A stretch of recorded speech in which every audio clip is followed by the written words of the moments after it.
안녕하십니까. 신동아 전북전남뉴스 임정현입니다. 첫 소식입니다. 전라북도는 2001년부터 추진 중인 조상 땅 찾기 서비스 신청이 현재 7만 5천 건을 돌파했다고 밝혔습니다.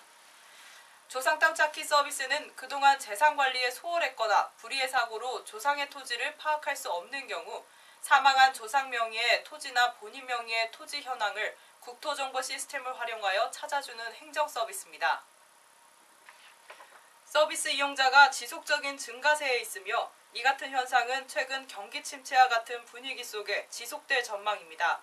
신청 방법은 찾고자 하는 지역에 상관없이 전국 조회 서비스가 가능해 가까운 시도 및 시군구청 지적 관련 부서를 방문하여 신청하면 됩니다.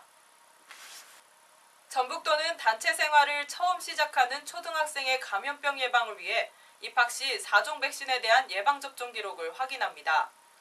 어린이가 취약하는 시기는 영유아 때 받은 예방접종의 면역력이 점차 감소해 감염병 발생에 취약한 시기로 예방접종 완료 여부를 입학 때부터 3개월간 확인해 감염병 유행을 사전에 예방할 계획입니다. 취약아동의 예방접종 내용은 교육정보 시스템을 통해 학교에서 접종 여부를 직접 확인할 수 있어 보호자가 예방접종 증명서를 별도로 제출할 필요는 없습니다. 도 보건당국은 보건소 및 지정 의료기관에서 어린이 국가예방접종이 전면 무료로 시행되고 있으니 빠진 접종이 있으면 완료하고 입학해 줄 것을 당부했습니다. 전북축산위생연구소는 올해부터 젖소의 원유 가격 산정 체계 및 추가 검사 기준이 강화되어 착유 농가에 대한 원유 검사 기준이 상향 조정된다고 밝혔습니다. 지금까지 젖소 목장에 대한 유대 지급 기준은 우유 내 체세포수, 세균수 및 유성분 검사를 하고 등급별 가격 산정 체계를 적용하여 검사 결과에 따라 다양하게 지급했습니다. 하지만 앞으로는 체세포수 4등급 또는 세균수 4등급 이하의 경우 원유 기본 가격 및 다른 검사 항목의 결과와 관계없이 리터당 100원을 지급합니다. 연구소는 착유 목장 원유의 품질 및 위생 등급이 낮은 경우 페널티가 적용되므로 젖소 목장 스스로 유질 및 위생 수준 향상을 위해 노력해 줄 것을 당부했습니다.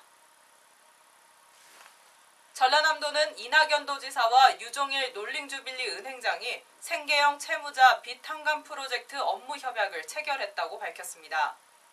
이번 협약은 대부업체 등으로부터 빚 상환 독촉을 받는 학자금 대출 대학생, 일용직 노동자, 자영업자 등의 어려움을 해결하기 위한 것입니다.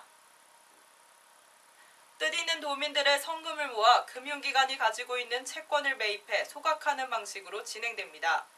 이 지사는 빚 때문에 도움을 줄 수 없는 부분에 대해 고민하던 참에 주빌리 은행과 협조체제를 구축하게 돼 다행이며 앞으로 서민들이 잘 활용할 수 있도록 하겠다고 말했습니다. 해남의 한눈에 반한 쌀 5톤이 중국 첫 수출길에 올랐습니다. 이번 수출은 지난 10월 말 중국과 검역협정 체결로 해남 옥천농협이 중국 수출용 쌀 도전공장으로 선정되고 검역 등 수출을 위한 후속 조치가 조속히 완료돼 이루어진 것입니다. 해남 옥천농협의 중국 수출용 쌀은 한눈에 반한 쌀 5kg 소포장 제품으로 상하이 지역 롯데마트 60개 매장에서 2월 말부터 판매됩니다. 전종화 도 농림축산식품국장은 깨끗한 환경에서 생산된 전남쌀의 친환경 이미지를 부각하는 등 지속적으로 중국 수출이 확대되도록 하겠다고 말했습니다. 이낙연 전남도지사를 비롯한 8개 영호남 시도지사들이 국가 경쟁력 향상을 위해 남해안 철도 조기 건설 등 공동 현안에 협력키로 하는 내용의 공동성명서를 발표했습니다. 이번 공동성명 발표에 참가한 시도는 전라남도와 전라북도, 광주시, 부산시, 대구시, 울산시, 경상남도, 경상북도입니다. 이들은 공동성명서를 통해 글로벌 시대 영호남 지역 발전을 위한 남북권 초강력 경제권 구축과 남해안 철도 조기 건설 등 6개 사업에 공동 협력키로 했습니다. 이 지사는 최근 농협중앙회장 선거에서 전남 출신이 당선된 것은 영호남 연대가 낳은 기적이라며 갈등의 시대를 우리 시대에 끊어야 한다고 강조했습니다. 건강한 주말 보내시기 바랍니다. 뉴스를 마칩니다. 시청해주신 여러분 고맙습니다.